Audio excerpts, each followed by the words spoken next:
Yishan, Yi, Jill, I am honored. I am excited. I can't wait for this conversation, and I know everyone else in the audience can't either, because we've been doing deep dives into this climate space with reforestation, carbon offsets, and such. And one of the key areas we just have not had a chance to figure out or take a look at is this question of how do we plant more trees to potentially draw down carbon. And that's a very complex problem to address and solve. And when I heard about terraformation, I just knew that we had to get on a show and hear it right from you guys as well as to how you're thinking about solving problems in the space, how far you guys have gone, and just overall exploring the impact that you guys are building towards, because it seems like you've had a couple of pretty big updates, and I think also a crowdfunding campaign I saw there online as well. So, Yishan, Yi, Jill, I would love for you each to give a brief intro about your background and your role at Terraformation, and if one of you want to take the lead to explain a little bit about Terraformation, we can jump right into the fun stuff. I'm Ishan. I'm the CEO and founder of Terraformation. Most of my career has been in tech since around 2000, 2001. So I was previously at PayPal and Facebook. Did a brief stint at Reddit. And then I decided to pivot my research focus onto climate change a few years ago. And that's what led to Terraformation. Awesome. Yi? So, hey, thank you so much, Swarnav, for the opportunity. So my name is Yi. I lead the growth and special projects teams at Terraformation, and I helped Ishan get the company started back at the end of 2019. Like Ishan, I have a technology background. I was a hardware engineer in Silicon Valley, and then wound up meeting him through early days at PayPal, and then what else I do? Founded 4 companies after PayPal. Casually and 4 did companies. I guess it's the Silicon Valley way, right? Maybe that's a subject of a whole nother podcast. But no, it was Silicon Valley. I think was definitely a productive time and a good time in career, but very much felt the weight. I think of climate change and really wanted to roll up my sleeves and just be more proactive and action oriented in doing this. And so really, really glad to be working on Terraformation now. Jill. Hello, my name is Jill, and I am the Chief Forestry Officer for Terraformation, and I've been a forester for about 27 years in Hawaii, and I've worked in many different ecosystems and different landowners, and I lead the Hawaii projects.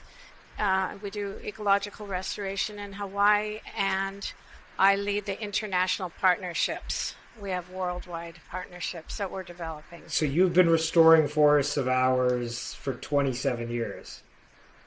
Yes, that's what I've done for my entire career. Wow. And I'm a big time seed banker. I'm a seed collector, so that's my area of focus. So for the people in the audience and especially me, what does forestry restoration or your job typically look like? What does that, is it you going out there and specifically picking certain kinds of trees and plants to actually plant before you go about trying to restore a plot of land? What does that typical job look like? Well, the job is where I meet with landowners, and I've worked with the federal government, the state of Hawaii, and private landowners, and we look at the land, what level of degradation or what it needs, and what kind of land use model we wanna rebuild. And I've specialized in native forest restoration, but I also do a lot of agroforestry and timber silviculture. So there's different and many ecosystems. So when you look at a piece of land, you look at what the ecosystem type is, even if you don't want to do native restoration, you still look at what is the original ecosystem type, what would that land have been before it was disturbed, and then you go from there and develop a project. And that it has a lot of parts. Yeah, no, I can imagine. Now I completely get exactly why now that's a critical part. I guess so. It kind of sounds like there's what it what it really sounds like, if I had to boil this down, and correct me if I'm wrong at all in this case. It seems like there's if we consider trees as a carbon sequestration technology, it's nature's technology, God's gift to Earth, whatever you want to call it. It is a technology that has already been proven. We know it works, and it can draw down carbon. The challenge has always been trying to funnel the necessary capital and the necessary talent as well in order to scale reforestation at a level that makes enough sense, such that we can actually hit our drawdown goals from trees predominantly, or effectively not needing to depend on breakthrough technologies getting commercialized within 20 years and outperforming what their initial lab results were. And obviously there's always a difference between what happens in the lab and what happens in the real world.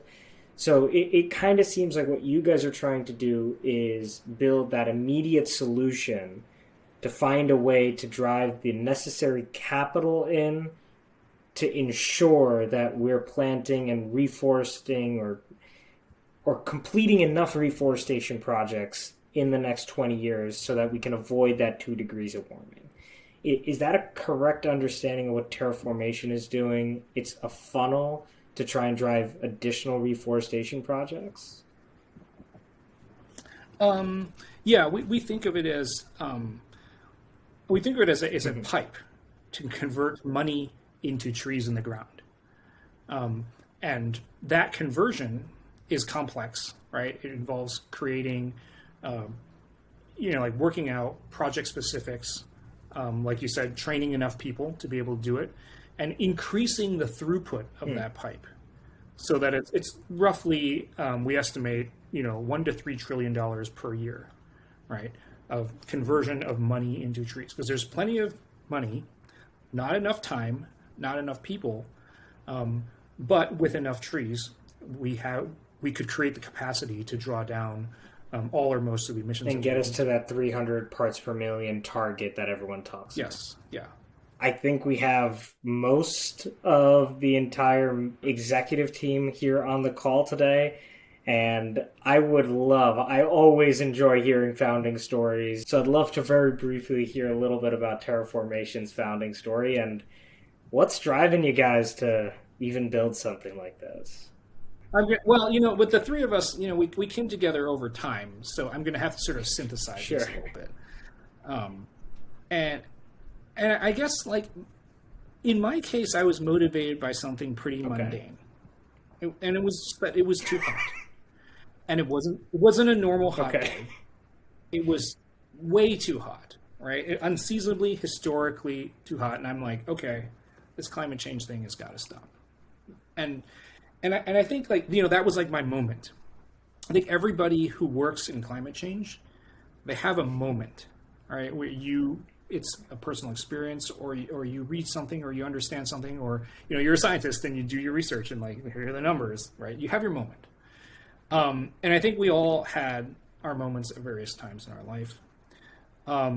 There was, I guess, an early time when I had the property, in Hawaii, that was this dry land property, and I'd begun building. We had nearly completed construction of the solar desal facility there. So that is currently, I think it might still be the world's largest fully off-grid, 100% solar-powered desal facility. I've been saying that for 2 years, and I'm really, hoping someone finally builds a bigger one, because solar desal is the future, right? So we built this, and it looked like it was actually going to work, right? So remember, if you're the first and the largest, you don't even know up until you got it working that it's going to work at all. So it looked like it was going to work. And so I was looking around for the right forester. I don't know how to quite describe this. There's just like, and it took a bit of intuition and, serendipity and kismet to find Jill. Right. And somehow she has lots of contracts. She's very in demand, but somehow I got her to come out to the property and take a look at it. And it's just like this dry, windswept, there's hills, right? Not dry, windswept plains, dry, windswept hills, with a few, invasive Chiave trees that have managed to take hold. And I said, okay, Jill, could you restore this forest if I provide you with water? Okay. and so she said, like, she looked at it, it's like, yeah, I think so. I can see the forest. Now, and what I didn't know at the time, so she agreed to take the project, right? She agreed to work with me on this crazy project, right? Because, it's just a desert. What I didn't know at the time was that she had told other people that she was going to do this. And they were like, that's not going to work. That's totally going to fail. Right? And there are doubters, right? Like there's no way it's going to work. But it's like a testament to like, how like crazy and eccentric we all are. Which sometimes something needs to be done and you got to figure out how to do it. And so we tried, right? And in theory, it should have worked, right? Because the conditions were correct if you could provide the water. And so we did it. And it turns out that, how we talked about like native forest restoration is really important, right? You have to use native species because they're co-evolved with that environment, right? Like, non-endemic species don't work. And so in restoring them with native species, it turns out that as soon as you remove the water bottleneck, right? Once there's water, all of the bacteria and the soil organisms and the fungi that are co-evolved with those native species, those accelerate the growth of the trees once they're returned to that region. But they want to be there. I was like, there's no way. I mean, right? Like, how fast are these really going to grow, right? Jill was like, oh, no, it'll only take 10 years, not 20. And I'm still like, really? Right? But, yeah, there's some that are, like, as tall as I am. And I don't know how old they're. That was one of the more recently planted I ones, know. right? They're certainly, the whole project is, a year and a half old or something. And they're growing very quickly. It's the forest is becoming established. I remember that the first time I went and did a consultation, Yishan, I found there was nothing. It looked like nothing native on this property, and I found two native species on the property, and they were actually seeding. And so I was like, oh, let me, collect these seeds. And I was collecting. And he was looking at me. I'm like bending down in the dust. And it's totally, the wind is insane. It's really strong there. And I'm trying to hold on to these seeds. And I knew there was a seed bank in the soil. I knew there was a foundation there. And that solar desal was definitely a game changer for that project, and it allowed us to do what we're doing, and it's very, very exciting to see.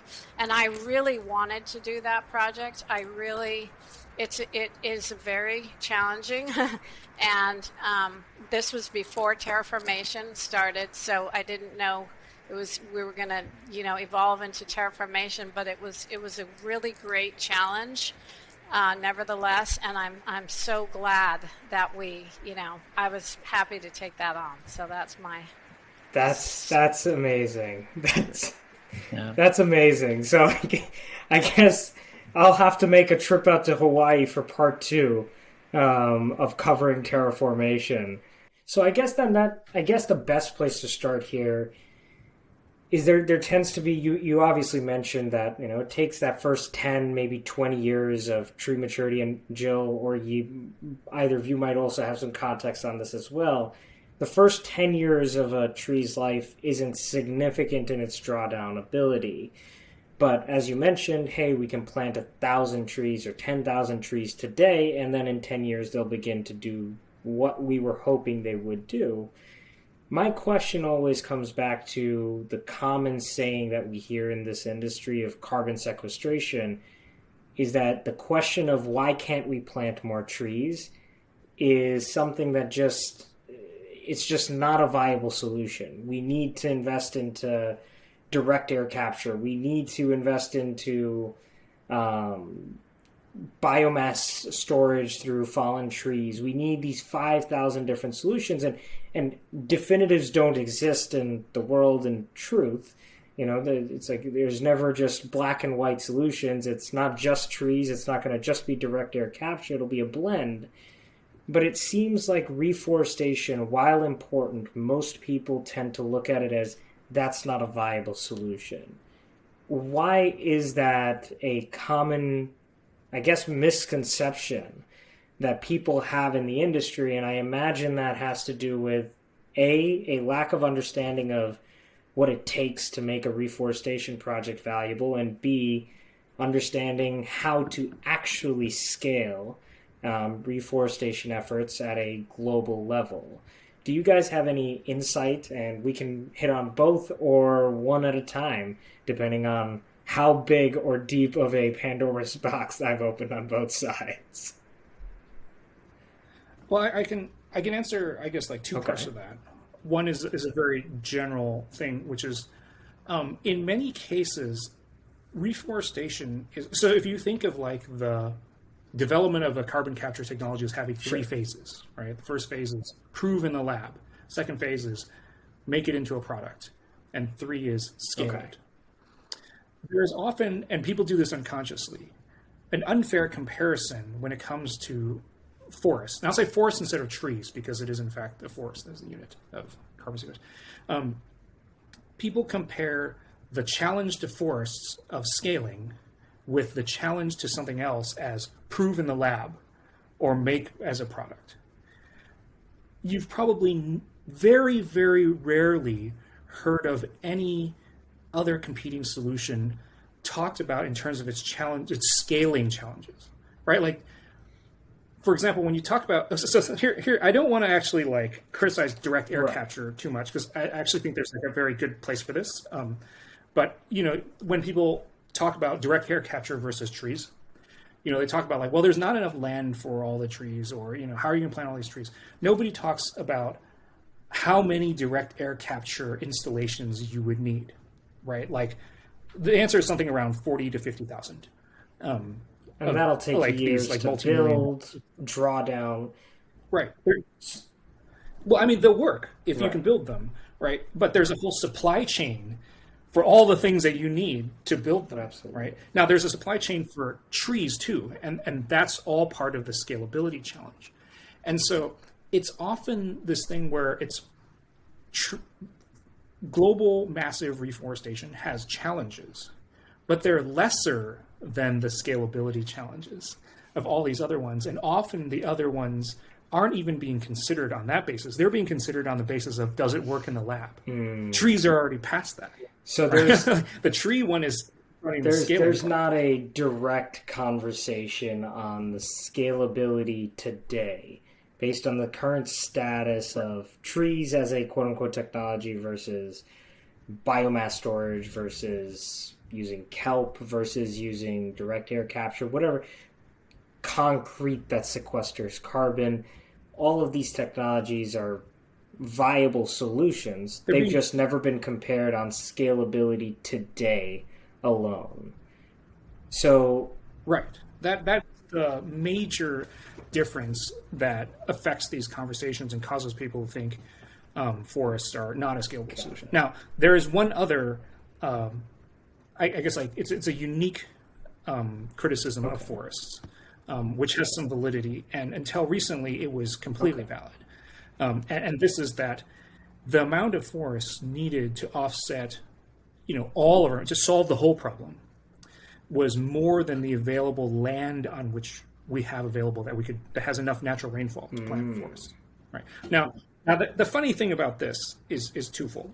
One, it was calculated that we have enough land to plant enough forests to solve about 25 to 30% of the climate change problem.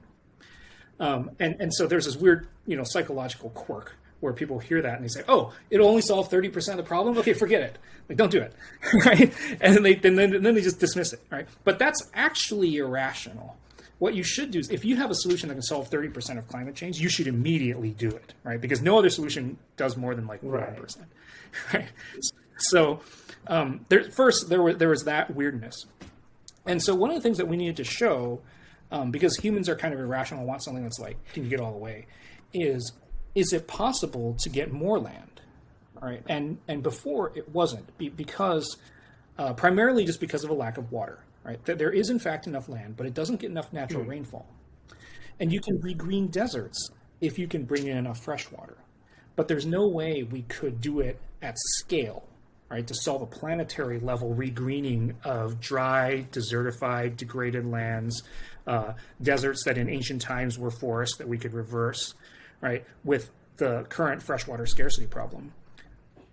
Except that the only other source of fresh water is desalinating seawater, which previously was only economically feasible if it's very energy intensive, right? If you use cheap fossil fuels. And if you use fossil fuels to desalinate water to plant trees, then you're just emitting, right? You're like going backwards. However, one of the with solar becoming cheaper, benefits of applying solar. Exactly, yes. So many people have not yet fully understood the consequences of cheap solar.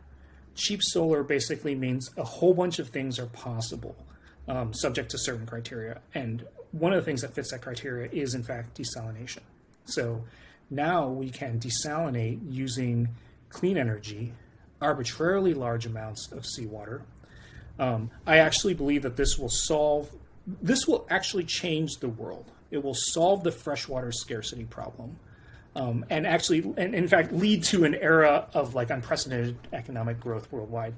But let's narrow our focus to just solving climate change. And it will, in fact, it provides enough water to irrigate enough land that we could then grow and restore enough forests to offset all or most of it. Okay, so that's even more to unpack there then. So it turns out that, if you look at climate change, all the solutions fall into one of two buckets. So I'm going to start from sort of a high level, intro. And they're essentially like reducing emissions or removing CO2 from the atmosphere.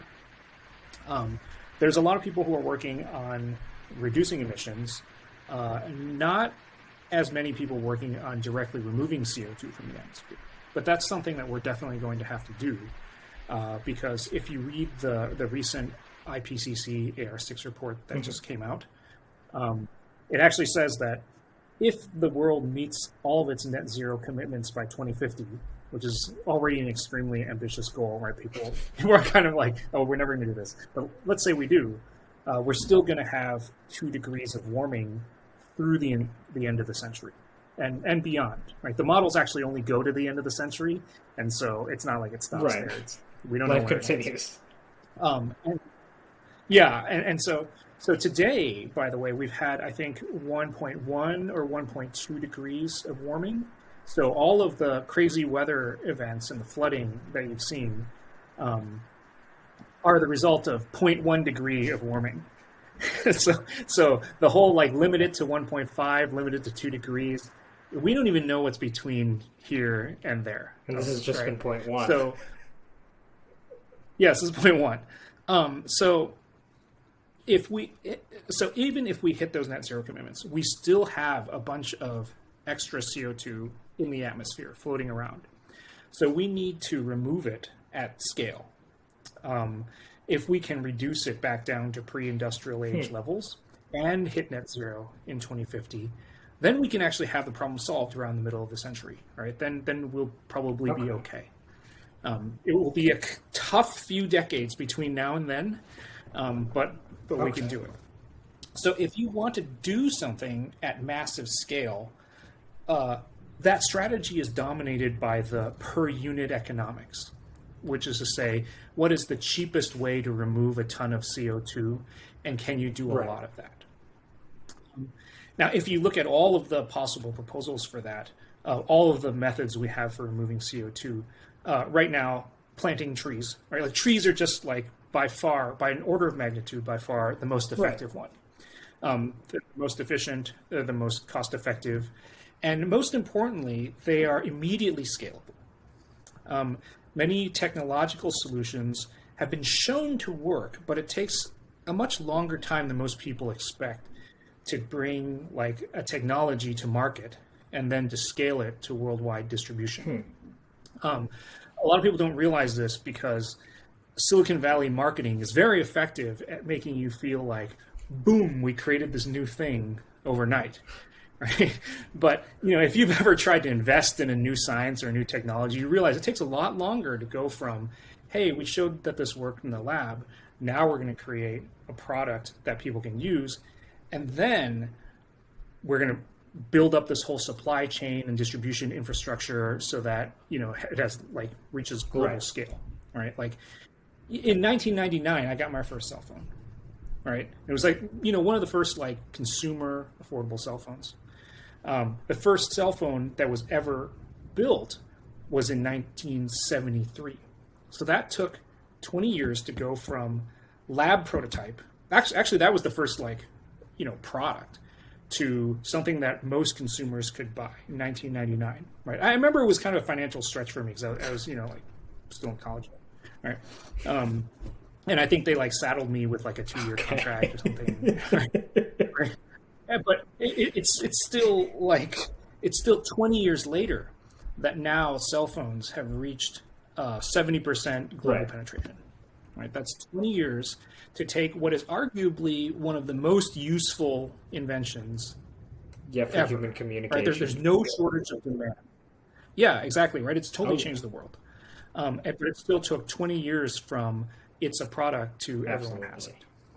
Many people don't realize that in order to solve climate change, whatever solution we have is going to need to scale to an unprecedented planetary degree. Right. And so when you do that, there's a lesson that I learned many times painfully in Silicon Valley, which is if you want to do something very, very big, you have to use proven, reliable components. You don't want to use new technology. If you buy the latest iPhone or you buy the latest anything, there are bugs. Absolutely. And they're not that many bugs, right? It's like as a consumer product, it's okay. You're an early adopter, it breaks 1% of the time, you're kind of okay. Your phone crashes, whatever, right? But if you're going to deploy 1 billion of anything or 1 trillion of anything, you can't have a 1% error rate. It has to be much, much, much lower. All of the problems have to be very well understood because the complexity and difficulty of doing the scaling alone is enormous. You don't want to be dealing with bugs that you don't know yet, right? If it has bugs, you want them to be very well understood bugs. And so alone among all carbon drawdown things, trees have this property, right? Like we are familiar with trees. They've been around for thousands of years. They were around before humans, right? In the areas where we would need to provide additional water, we can now do so at relatively affordable rates using solar and desalination, both of which are at least 50-year-old technologies. All right, they're now becoming very widespread because of cost, because companies have become very good at manufacturing them. There's multiple. It's like a commodity technology now, right? Multiple companies compete on the basis of price, which is exactly what you want, because those components are now very reliable. So there's this concept that not everyone really even understands or knows exists, which is scalability.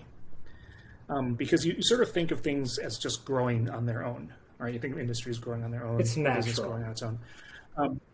Yeah, exactly. Growth is just a natural thing. But sometimes you want to take something and you want to grow it very, very, very fast. Just for whatever reason, right? Like in the recent past, like scaling businesses is like you just want to make your business really fast.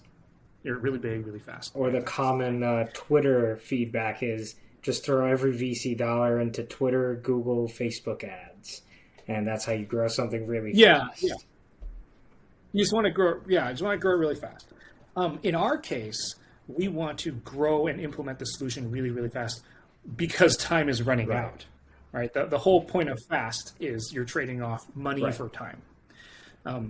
Interestingly, the problem of fundraising for climate is not as big a problem as most people Right. think. There are there's a lot of dollars like willing to go into climate. But unlike there's certain sort of economic things that you can do where you just move money from here to here, and then you've like produced something, and now that you profit, right? Climate is not like that. Climate is real molecules. It's real atoms, right? We won't solve anything until we really actually remove CO2 molecules from the air, and we stop putting more in it, right? And so converting money to actual physical change, the removing of molecules, is a more difficult task, right? It can be done, right? We use the most unit effective thing, which is trees, and then the question is novel, right? Because foresters and ecological restorationists, right? There's a lot of names for these groups, environmentalists, have actually been telling us for decades, like restoring forests is the key to climate change, right? Like this is how you solve climate change, like plant trees, right? Like we've heard plant trees all our lives, right? But those groups are small. They've been chronically underfunded, right? Just all their lives, right? And the people who are really good at scaling organizations and efforts, there's a non-intersecting Venn diagram, right? Like all of those people they're in tech companies, they're in multinational conglomerates. There might be a couple in like the largest governments, right? But they're not working in climate. And so what we are merging those practices. Okay. Because like with trees, the interesting thing about trees is like trees are actually very scalable. Sometimes people say, hey, don't trees take a long time to grow? And the answer is yes, they do. They take like 10 to 20 years to grow. But there's two sort of counterpoints to that. The first one is deploying technology takes a lot longer than everyone thinks. Right, like I just described, if you've proven something works in a lab, it's going to take you 10 or 20 years to productize it, and then once you productize it, to get it to global scale is another 20 years. Right, like with cell phones, 20 years. Trees have already skipped the lab proven part and the product proven, productization part, and they're ready to scale now, right? And so they may take 10 to 20 years to grow. Got it. But also, they are very parallelizable. So if you were to plant a tree now, you'd think, oh man, this thing won't be mature for like 20 years, right? But you can plant 1,000 trees at the same time. If everyone is working together, we can in fact plant the necessary number of trees now by the end of this decade. And then in 10 to 20 years, we will have mature forests, which will constitute a large enough carbon sink to offset all or most of human emissions, coincident at the same time with, let's say, all the decarbonization, emissions reduction people succeed, right? And we reach our net zero commitments. Then around 2040 or 2050, we will have dropped emissions to zero, and we will have a huge carbon sink that will pull all of the excess CO2 out of the atmosphere. And then the problem is solved somewhere around mid-century instead of 2 degrees of warming through the entire end of the century, right? So if we do both of these things, we can pull that off, all right? And so there's a lot of work on reducing emissions. And what we have to do is we have to take this, by now very well understood process and practice of native forest restoration. And we can go into more details about why that's important and that's key as opposed to just like plant trees in a plantation. I guess then, Yi, since you work on the growth side at Terraformation, what are you thinking about when it comes to scaling these reforestation projects and finding new land or discovering land that can be reused so that we can get to those goals that Yishan is outlining, where one day we're truly at that point where we can say, hey, trees kind of solve the problem for us. We still need all the other technologies, but we've already scaled a solution that is viable. How are you thinking through that process today? So, yeah, and I think the question of what really makes a system scale is such a deep area, and it pulls you into all of these sort of adjacent areas. And I think that's actually really at the core of what we mean by scalable thinking. So, for example, if you think about covering billions of acres or planting trillions of trees, Right. and you think about average just human productivity, right, of foresters putting trees in the ground, you very quickly get to calculations that tell you it's going to take tens of millions of people, person years of labor, right, in each year, hundreds of millions of person years of labor over the span of a decade in order to pull this off. And then you think about, okay, what are the very largest human organizations today, right, that are focused on producing some form of labor, right? You can look at some of the largest employers on the face of the planet, for example, McDonald's or Walmart. They each employ about 1.9 or 2 million people, right?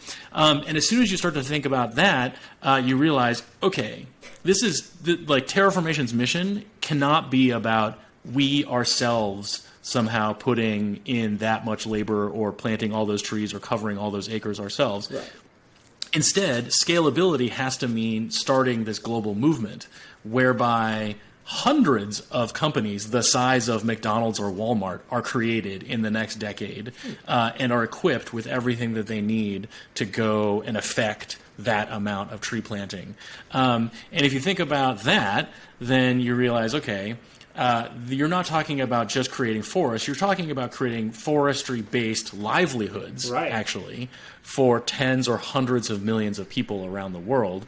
And so that means you have to transition the entire mode of funding forests from sort of this donation or ESG or CSR based model of like, a corporation made a donation and sponsored 100,000 trees or 1,000,000 trees or whatever the number may be.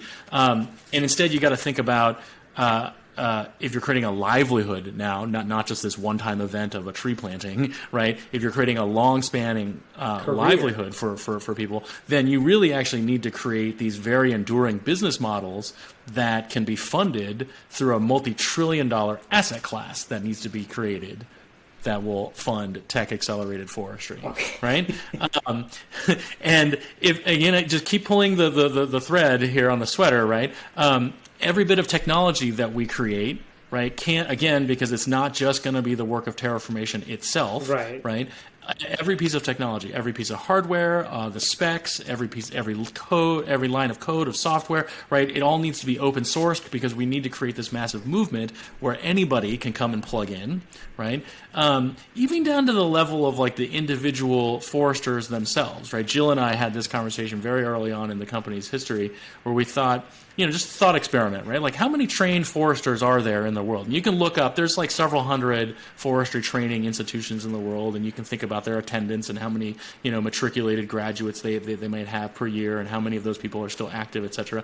And you'll get to a number somewhere between, a couple 100,000 to like 1 million trained foresters in the world who can do this kind of native regenerative forestry work.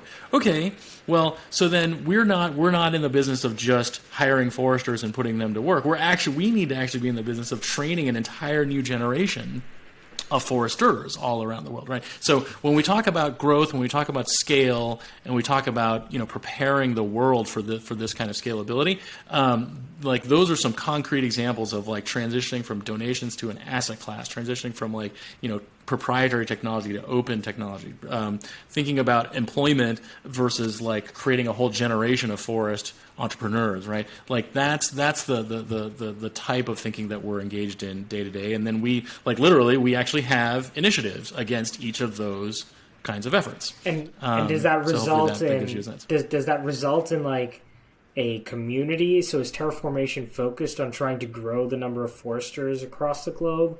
Are you guys more of an educational platform then? Yeah. Or are you guys the entity that's driving capital from the corporations, the governments and such into the hands of individually trained? Because like it just sounds like, again, I'm just soaking up this information as I can imagine the audience is too. And there's so many levels of progression where we can even apply technology, like Yishan said, on turning a desert into a potential thriving forest because of desalination technology. And getting to that vision is beautiful. I'd love to understand then, what do you start with today so that at least we can start having, because I imagine 1 million foresters across the globe, and Jill, feel free to hop in on that as well, but I imagine 1 million is probably not going to cut it.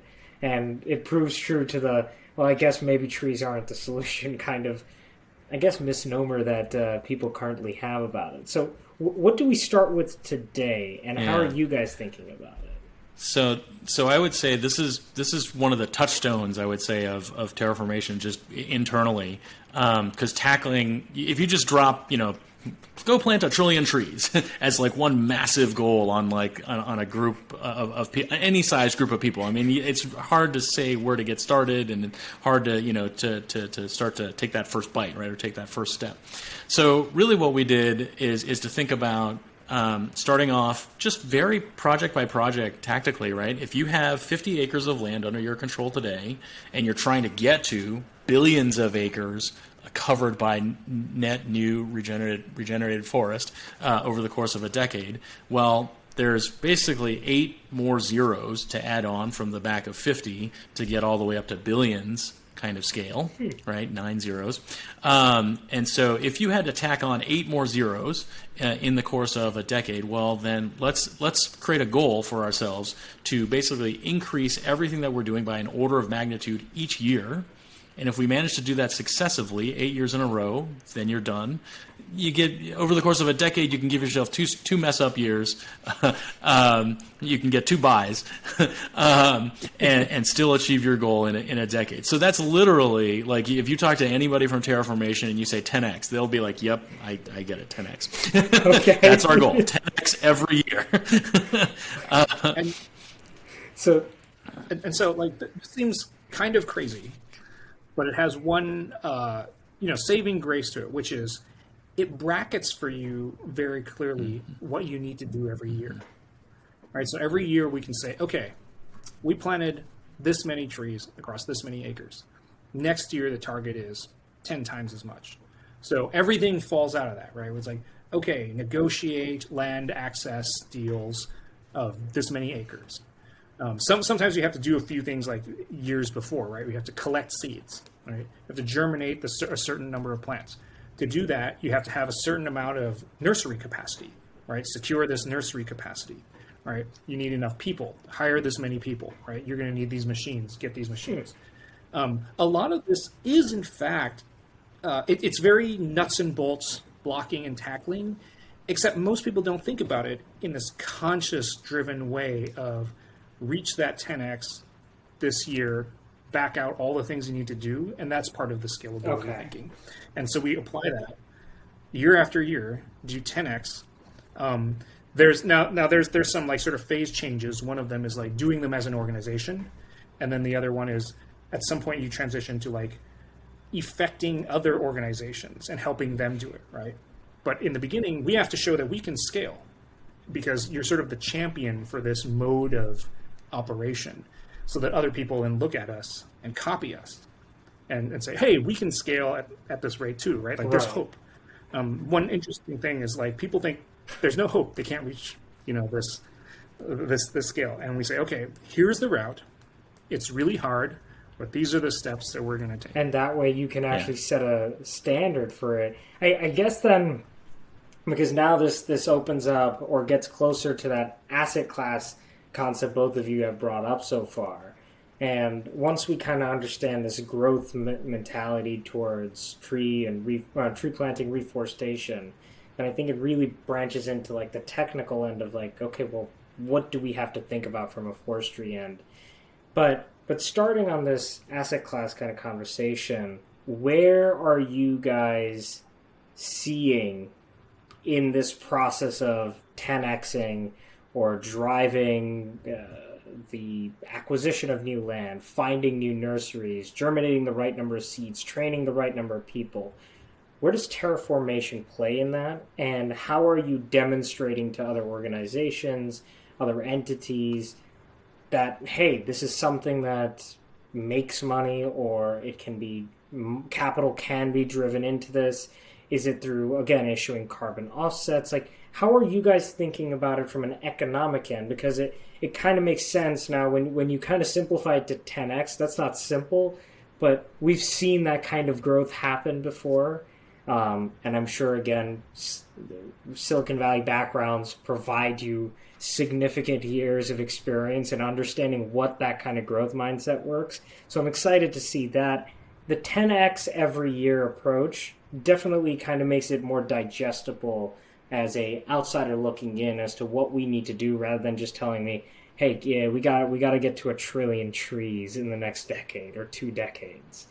So how are you guys thinking about it from an economic end? We've now simplified this problem to, okay, we have to 10x our training of individuals who can do reforestation. We have to 10x the number of seeds germinated, trees planted, nurseries acquired, and so on and so forth. But how are we thinking about this economically as Terraformation to be able to move to that next level? Yeah, so this is really where I feel like we take to heart what Ishan was saying earlier on about, don't try to invent some brand new technology and like immediately go scale it to the world, right? I would say the same danger would lie in, trying to invent some brand new business model and immediately scaling it to the world.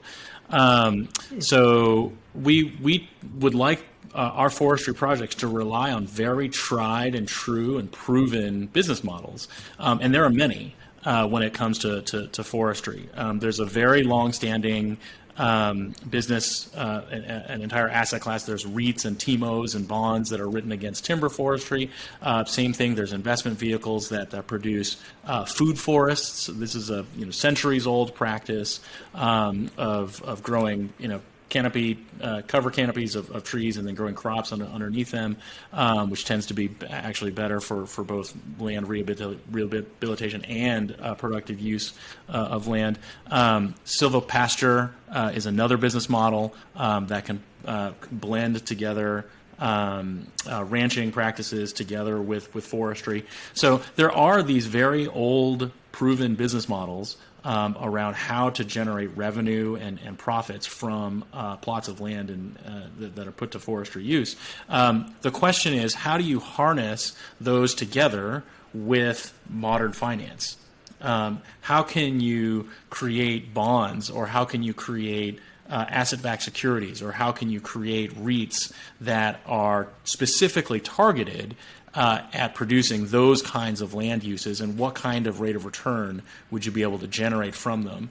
And the models that Terraformation has been building basically show that you should be able to produce a pretty interesting rate of return to investors, especially if you combine those sort of proven business models with the potential upside of carbon credits and carbon offsets that can come from provably verified, uniquely trackable carbon credits that come with these biodiversity benefits that you get with native forestry. So the combination of these revenue models is what we think is really going to power the creation of this new asset class. And this is the thing that Terraformation is trying to offer, right, to the forestry finance sector. Okay, so that actually really makes a lot of sense. So I come from a solar energy DER background, and we see this conversation come up in solar finance, where a lot of the times we're currently financing based on the amount of production off of a system, as opposed to valuing potentially what the grid might compensate us for in the event of demand response events and so on and so forth. So what you're saying is there's multiple revenue streams when we're looking at reforestation, because the typical one as an outsider looking in is carbon offsets. Like, okay, produce a carbon offset, I guarantee 10 years out or 20 years out, 100 years out. It depends on which registry you're working with and verification org. But effectively, you're coming in and you're saying, okay, well, carbon offsets is only one such potential revenue stream that we can tap into. And when we bundle all of that together and turn our forests into an asset class that People can buy on Robinhood for all we care. At that point, we've started to open up the ability for people to invest into our forests and into our planets in a way that traditional just standalone carbon offsets markets have not been able to funnel. Because the demand is there. Because consumers are purchasing, corporations are flooding into purchase. So it seems like the capital is there. The only thing that is lacking is being able to open this up to the mass market to participate easily in, and also be able to generate returns so that it's not just I donated and it's a nice tax write-off for that year and I did it once or That's twice. Right. So you're turning That's right. this into a true asset class. What are the That's revenue right. streams that an outsider is missing when we're thinking about reforestation? Yeah, so I kind of brushed over a number of terms, and I would love to get Jill actually pulled into the conversation too, because Absolutely. she's really, I think, the expert on this. But I'll leave you with one other observation. So for these revenue streams, the agroforestry, like growing crops together with a forest, silvopasture, ranching under the cover of hardwood or forest, sustainable silviculture, right? So sustainable timber practices. There's all these different business models. The key thing, though, when you talk about appealing to a mass market, I really think that's a profound and really deeply meaningful aspect of Terraformation's work, because it's not just about reaching mass market investors. It's actually trying to turn forests into things that are productive, of course, environmentally, but also economically productive for the people who are right there, who live in amongst the forests. That's how you can generate the enduring forest, like a forest that is going to stand for 50 or 100 years. Really needs to come from both like a social and an economic situation where the people in and around the forest have the incentive, the economic incentive, to keep the trees standing rather than going to cut them down. And so a lot of these business models, when we come to talk about growing crops under the shade of trees, or ranching under the shade of trees, or sustainable silviculture, right? Like those are all business models that are designed to benefit the people right there in the vicinity of the forest. Jill, maybe you can help us with some examples of project sites where this is happening. Well, I want to talk about. I'm glad that you talked about communities, and so some of the things that Terraformation does that's different than other reforestation companies is, first of all, we take a very holistic approach, and we are forming alliances. As we said, we're trying to build a movement and community, so we're totally inclusive, and we form alliances, and we've been discovering who the players are, who are doing reforestation globally now, and what is the quality of their projects. One of the things that's happening is there's a big appetite for high quality projects, and the way Terraformation works is that we have a science team, and when we work with a partner, we look at that whole project. What kind of carbon sequestration opportunities is that project protecting biodiversity? But biodiversity should be tied to forest restoration. So you're supporting regional forests, and that's going to be beneficial for communities and for the planet. So we look at that. We look at what is the seed availability in regions. Do they need help with collecting seed? What happens is, as people expand their projects, they narrow their funnel on what they plant, because they don't collect seeds of the full community of species that they need to really create a forest. So we help them. We have seed scientists who help them with seeds. with collecting seeds and banking seeds. And then with nurseries, we help them build nurseries. A lot of the hotspot areas in the world are in the global south, in tropical regions, and those regions have very rudimentary nurseries, and their equipment needs an upgrade. So we help build projects. We look at what is the foundation of that project and how can we help it to scale. So that's our approach, very holistic. It looks at the entire project, and we look at where are the bottlenecks, where are the pain points for that project to scale, and then we help. And that includes training. We help with training, and we just, whatever that project needs, funding, training, equipment, seed, support. So that's our approach. And working with Native communities, there are people everywhere in the world who love nature. They love their home, and they have the aspiration to do the work. So we want to support those people, and we want to grow more new forest creators and help more people do the work. And that's going to create the high quality forest that we can actually fund. That's actually, that actually clicks something, because it kind of ties back to what I believe you were mentioning about McDonald's. So then, Jill, when you're talking about training a community up, that's almost like setting up a new McDonald's franchise. You're providing them the blueprint, saying that, hey, here's the seeds that you want to use, because our seed scientists know that this area requires these 15 different kinds of trees and plants in this specific region. Then you're going on, okay, this is what you have to do to continue to maintain these forests. This is how you need to teach your children, people who move into your community, how to actually continue to grow and scale and maintain this area or this plot of land, which is currently your home. So you're turning something that previously was third-party organization comes in, helps reforest, maybe plant a couple of trees and then leaves. Instead, you're trying to focus on community reforestation. Now, how are you thinking through that process, Jill, when you're coming into a new project, be it anywhere in the world, be it the Amazon rainforest, because that's the first thing that popped into my mind. When you pick a new site or you pick a new community where you want to help set them up for the future and ensure that they can start to reforest their own land and you guys can come in and support, what is that step-by-step process that you have to think through to be hyper efficient and ensure that you guys are still hitting your motto of 10x every single year? What's that process look like?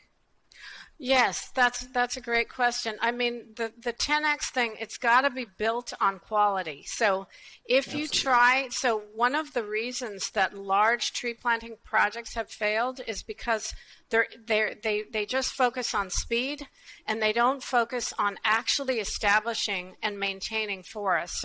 So that we know is the real key. And if you want to develop carbon projects, if you want to develop business projects, then you've got to have success. So that's a very, very important part.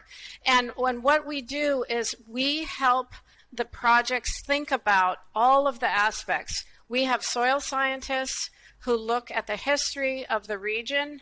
We look at the taxonomy. We look at what species occur in this. If it's like if you're talking about in Brazil, the Caatinga forest, if you're talking about a certain type of forest, you look at what is that forest comprised of, what species, what is the rainfall, what supports that forest. Do you have nurseries? Are you collecting seeds? Where can you get seed? We call them reference sites. Where are wild areas where you can collect those seeds? And you start to build alliances locally and regionally and build up those projects. So we look at all that. Not only that, but Terraformation is also different because we have the tech geniuses. They are building apps. They're building tools for foresters that we need. They're building seed collecting apps and databases so we can manage our collections. They're building planting apps. We have an app that is in development. We're just releasing it now, where you can mark every tree you plant. with a picture, and it gives you a GPS point.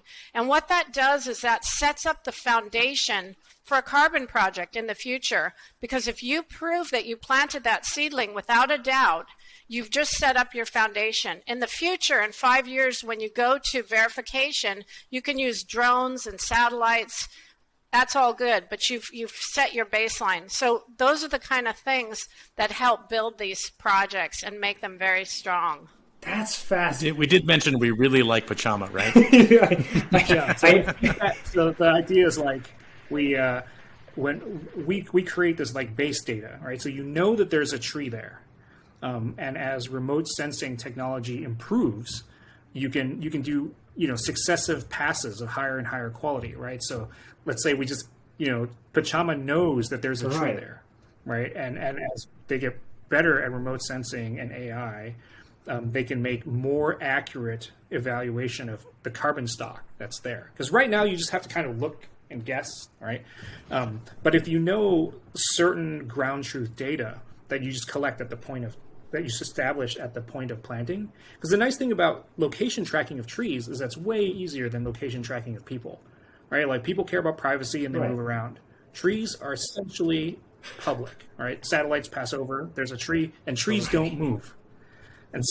And so you have that base database of every tree, and so there's a tree here, and so you take successive scans, right? Pictures with drones, satellites. You could even establish like bounty programs for someone to go out and take a picture, right?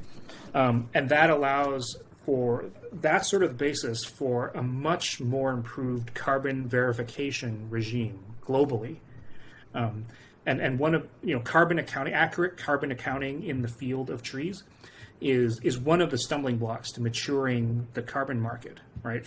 Especially for reforestation. But with this, we set up the basis for extremely high granularity, extremely accurate carbon accounting that will mature over the next decade, right? As the sensing technology gets better. But like you just have to know that location. You got to know there's a tree. I mean, just speaking about Pachama and how that connection ties back to what you guys are working on. It's like you guys solved the early part of actually queuing up reforestation projects. Pachama verifies those projects happen. Then there's a company, Nori. Nori helps enable carbon offsets markets and transparency. And I just want to make sure we can get all of you guys in one single room for 10 hours every day. Just lock you guys in there. We'll feed you. We'll give you water. But I just feel like the outcome of those conversations for like a 1 week hackathon might turn out to turn out with solutions that I don't think anyone else can think of through just Zoom calls. But that's what kind of inspires me there. But what really caught my eye is the software angle. And tying to what Jill was saying about how this technology is kind of helping speed up the process, make sure things are available, transparent to you, the thing that really catches my eye is there a way to standardize? Or is the globe that different that we cannot standardize a specific process? Because it feels like, hey, if there's a standardization that eventually occurs, you guys build the software to each part, Jill's technical experience walking into every forest and just going, I'm Jill, I'm the superwoman here, I'm going to come in and I am going to show you exactly how to do it. It's easy as 1, 2, 3, or 10 steps, whatever it might be. What is that process like? Is standardization what you're trying to get to? Or is it more along the lines of getting to a point where there's a dynamic framework and that alone provides the efficiencies in process enough such that reforestation is something that can be done anywhere, be it a desalination project in a desert or a deserted area where you're going to be bringing solar panels, desalination systems, and planting trees and trying to rebuild that area, or going to an existing forest that has been destroyed by whatever it might be, deforestation or otherwise, and then trying to repair that region's biodiversity.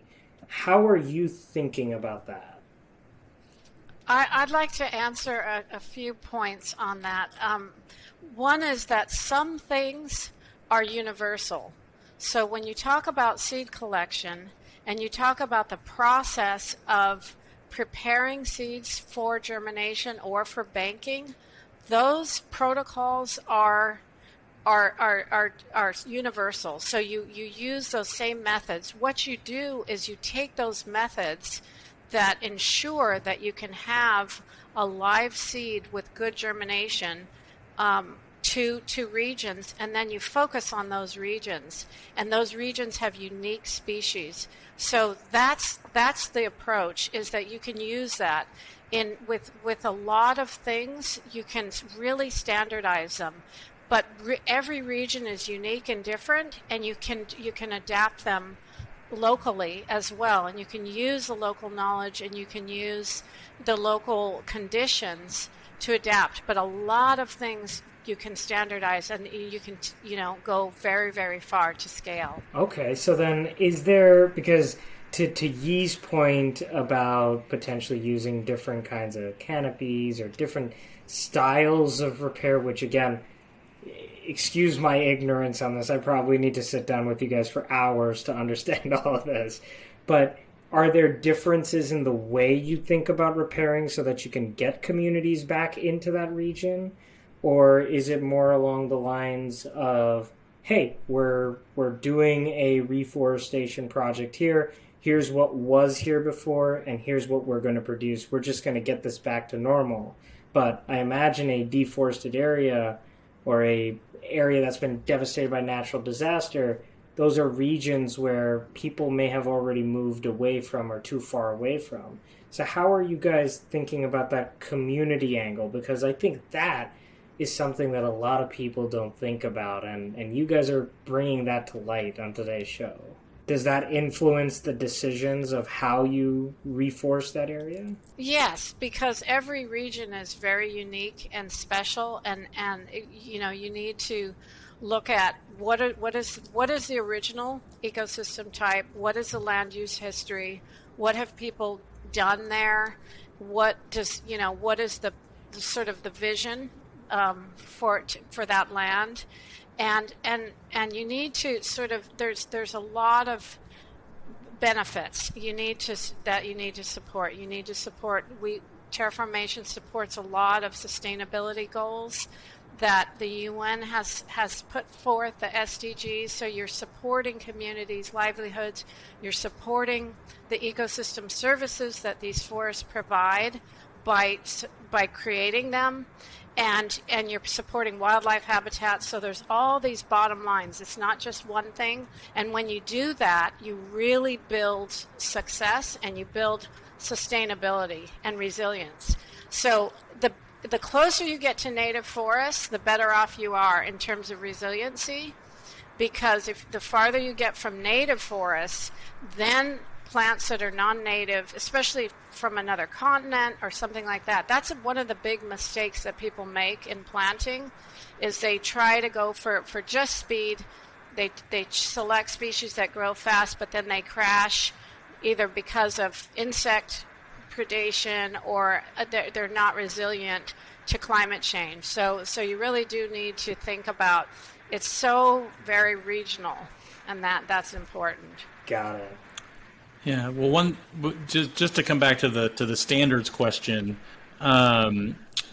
even though each project may be different, right? Like a mangrove project is going to be very different than a project where you're mixing nut tree agroforestry together with hardwood or something like that.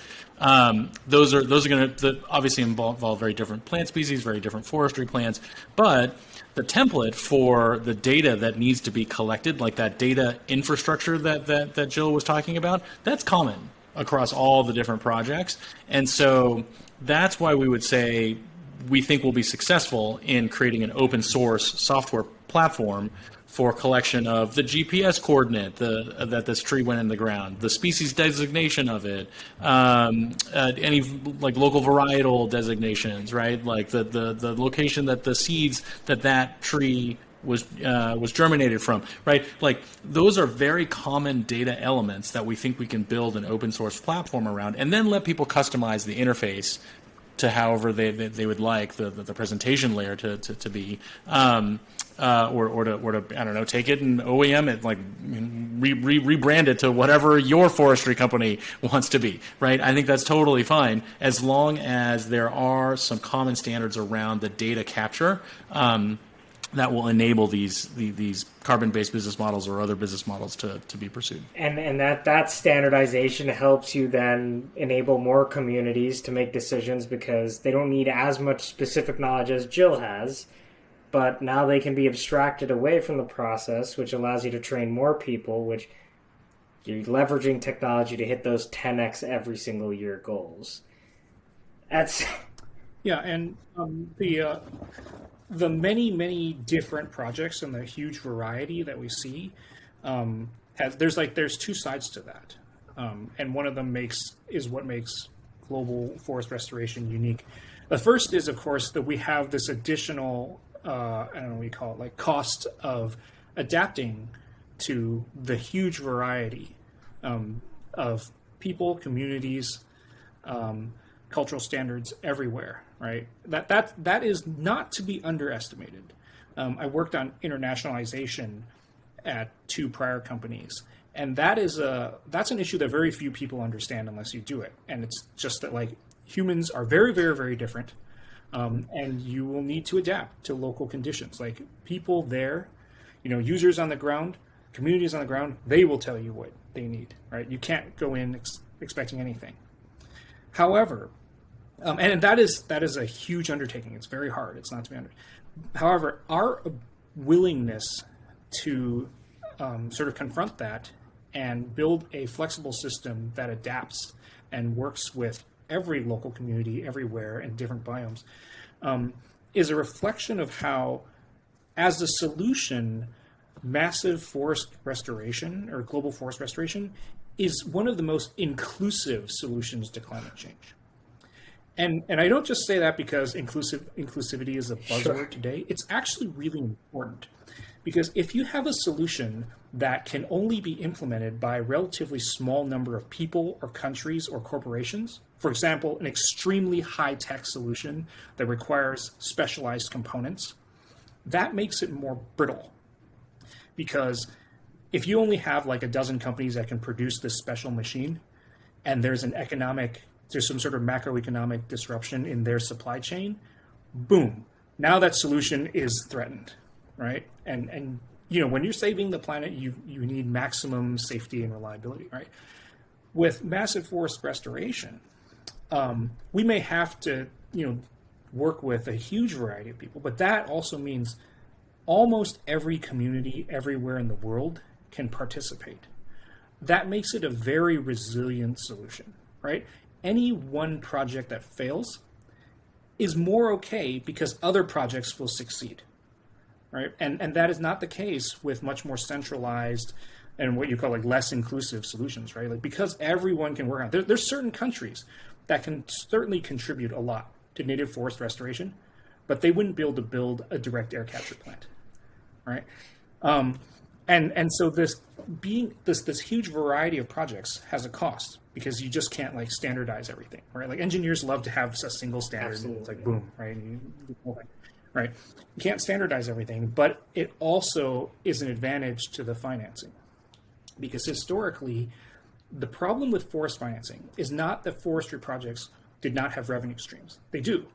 It's that every single one is different. And so the rate at which money can go into those projects is slowed because every single project has to be evaluated independently, individually, right? And you have to like figure out what the investment risk is and what the payoffs are, right? And those sorts of investments they're just slow. You can't do a lot of them. But if there's a very large number of projects and a very large diversity of projects, and they're bundled, the risk can be aggregated. Now you can rate the average risk of a project. You can have one project fail due to any number of reasons, right? Or there's a fire in one region, but you're never going to have that everywhere, right? So now you know the average risk. You can average out all those risks. And so one of the reasons why we're trying to accelerate and scale these projects is that there's a sort of like phase change that happens. If you have a lot of these projects, it suddenly makes it possible to turn them into an asset class where the execution risk can be diversified away, by like bundling them together, right? Like all these projects, they can even be like collectively working together. It's like, a project in Uganda is allied with a project in Ecuador, right? And allied with like 8 other projects. Spreading risk. And they diversify. Yeah, they can spread the risk, right? And so this builds global community. It's incredibly inclusive because anyone everywhere, anywhere can participate. And instead of like one central, organization going in and telling everyone what to do, it actually becomes people helping other people. Because ultimately what will happen is like the information exchange about, how do we deal with this species in this biome, right? Like this experience might be relevant to some other project, right? So it becomes much more peer-to-peer, becomes resilient as a solution. So I'm going to wait for the Terraformation bond announcement to happen. That's going to be, I'm sure everyone else in the audience as well wants to hear that hopefully soon. Because like we're already seeing so much in climate finance, climate-focused neobanks, and so on and so forth. And that in and of itself is another 1-hour conversation. But one of the... totally shameless plug here, okay. Right?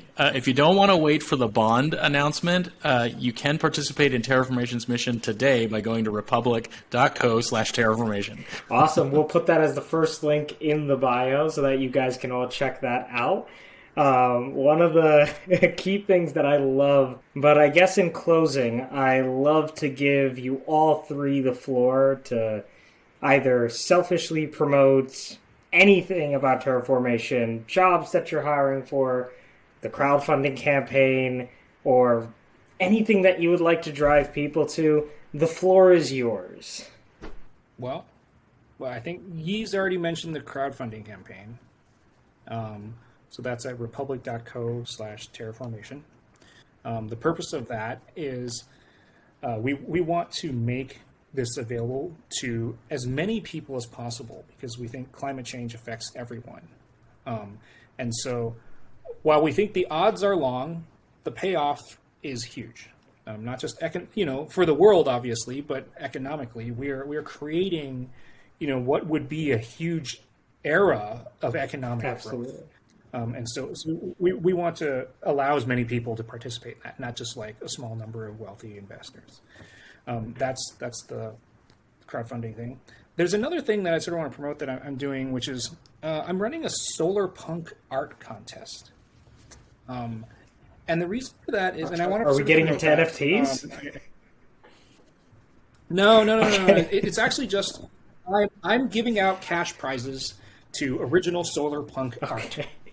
And I think that's because I think many depictions of the future these days are very gritty and dark, dystopian, and just sort of negative, right? And I think that I can talk about how the future can be better, how we can really fix things, we can create this beautiful planet, but we also need art that expresses that. And I think the solar punk aesthetic is a great way of sort of expressing, the fusion of the natural world regenerated combined with technology, right? Like we're living in harmony with the world, bringing it back, but also aiding it, right? With the products of our mind, which is technology. And so I'm just giving out cash prizes to original solar punk art. That contest is ongoing at least through the end of the month. Awesome. So shoot me over that link and it'll be in the description. So 2 ways to get involved. Okay, you do the solar punk contest, you win that from Yishan, and then you take those funds and you put it into the crowdfunding campaign. If none of you guys understood that message, that's what that effective campaign is for. But okay. I mean, and as much as we can talk about sort of the economic or the sci-fi sort of benefits of Terraformation's approach, I don't know. For me personally, I would just want to return everybody listening back to, I don't know, a place of more heartfelt emotion. That's certainly, I think, where I started from. In 2019 was actually when I really made the decision personally to like switch from technology into climate.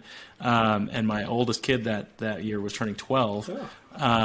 And they start to ask these really interesting questions, right? Like, hey, Baba, what should I do when I grow up, right? And like, growing up in Silicon Valley, I think it's a tempting answer to say, like, yeah, you should learn to code or learn to design things, right? Like, launch an app or whatever, right? But like, and whatever, and I'm not poo-pooing those things. Those are great and wonderful skills. My kid likes to draw and loves architecture. I'm like, that's an awesome set of skills too. But like, literally that year, I was really struggling with those kinds of conversations. Of like, I don't. Like, dude, I'm sorry, but I think our generation has like really fucked up messed up your food chain, right? And so I don't know if you should learn hydroponics and like vertical farming. Is that like a better career path? I don't know, right?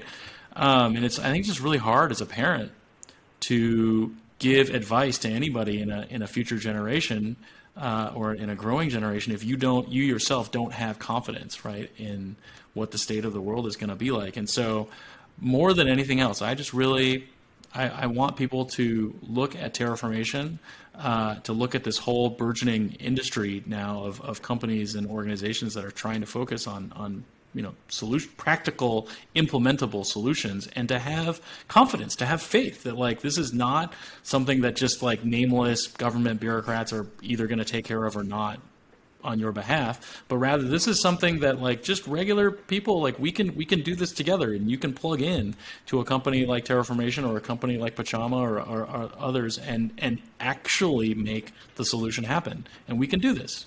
We got this, humanity. That's a positive tone that I think that's the way I want to leave it for part one. I do feel like the next generation that's coming up, there's a lot of people who care about climate, and I'm sure most of those people will outperform everyone who's currently in the space, and I can't wait for that day. For sure. Awesome. Well, guys, I really appreciate your time today. This has been a blast of a marathon. Thank you, guys. Thank you. Thank you so much. Thank you, Swarnav. Really Thank appreciate you. the Thank opportunity. you.